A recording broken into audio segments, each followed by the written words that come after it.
Hi guys. Today we're going to talk about summary versus response. This is the first step to learning how to write a rhetorical analysis. Let's get started. In order to do a summary, we have to first focus on the key elements. The idea with a summary is to be very brief, and if you can look down on the bottom left of the screen, I have included here that a summary should be about 1/3 of the article length. Simply put, if you have a 100-word article, your summary should be about 33 words, and you can apply that same fraction to any length document. So if you were reading a 1,000-page source, which would be a lot, but let's just say your summary of it would be 333 words. So there's 3 key points here to writing a summary. First of all, it's objective. That means that there are no opinions included in your summary.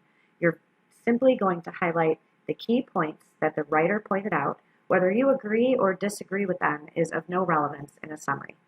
Your idea is only to convey to your reader what the other writer has said. Your summary should include whatever the conclusion of the main article was, so that your reader doesn't have to go back out to the main source to figure out how it ended or what conclusion the other writer came to.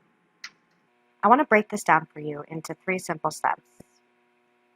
First, find the main idea of what you're summarizing and make it explicit in the first paragraph. In the body paragraphs, include supporting details. And finally, state important conclusions that the original author came to. You don't want to leave your reader wondering how the original piece ended. There's a formula for summarizing. Just like any other type of writing, a summary is a genre and it has conventions. Begin with the title of the text that you're summarizing and the author's name. Deliver the main idea right away. Write in the present tense. Present ideas in the same order that they are presented in within the original text. Include supporting details. And conclude with conclusions drawn by the original author.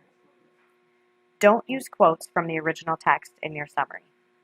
Here's an example of a summary from a text that you're all familiar with, Shitty First Drafts. In her text, Shitty First Drafts, Anne Lamott writes about the difficult process all writers go through when trying to produce a final draft. She begins by shocking readers with the fact that even the most experienced authors struggle with their writing process. Next, she shares some of her own experiences as a restaurant review contributor, admitting she often questioned her ability to finish a piece of writing and her fear of letting others see her unfinished work. In the end, she reveals her own method for pushing through the chaos of writing by accepting her shitty first drafts as part of her process. Let's move on to response. Whereas a summary is objective and does not contain your opinions or beliefs about what the original writer wrote, your response is subjective, and this is where you get a chance to say how you feel about the ideas presented in the text. Breaking it down into 3 simple steps once again. First, you'll think about what ideas made you feel something. What ideas did you reject, accept, or agree with? And what questions do you have about the ideas? What questions did the author leave unanswered? You want to present your response in the same order that the original text is in. Let's take a look at an example response. Shitty First Drafts changed the way I think about writing. Before reading it, I thought I was a terrible writer because it took me so long to come up with something good. However, when I read her description of a first draft, I realized my experience was typical of any writer. Lamott argues that the first draft is the child's draft, where you let it all pour out and then let it romp all over the place. Thinking of my own writing in such a way lets me approach my assignments differently without anxiety. After all, no one expects much from something written by a child, which gives me the freedom to write without fear. You can see that this is different from the response, first and foremost, because of how many I's are in this piece. This is definitely a reflection of what the reader of Shitty First Drafts felt and thought about the ideas that Lamott presented. There's also a quote in the response, which is what you should do when you're talking about the way that you felt about an idea. Sometimes you can paraphrase the original author's idea, and sometimes you should include a direct quote. I did put the visual for a quote sandwich over here just to remind you that when you are including a direct quote, or a paraphrase for that matter, You have to start by introducing the quote, adding the quote, and then thoroughly analyze or explain the quote. Putting it all together, we can see that this is what a summary response piece looks like. These are just the two samples that I read to you placed together, and you can see that it flows pretty well from one to the other.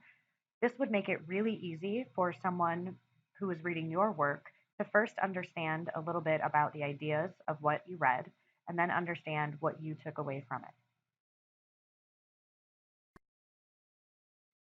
There is not a summary response assignment due until week 7. However, I suggest that you go ahead and get started because you will be turning in a summary response of one source at the end of week 7, a summary response of 5 sources at the end of week 8, and a summary response of 10 sources at the end of week 9.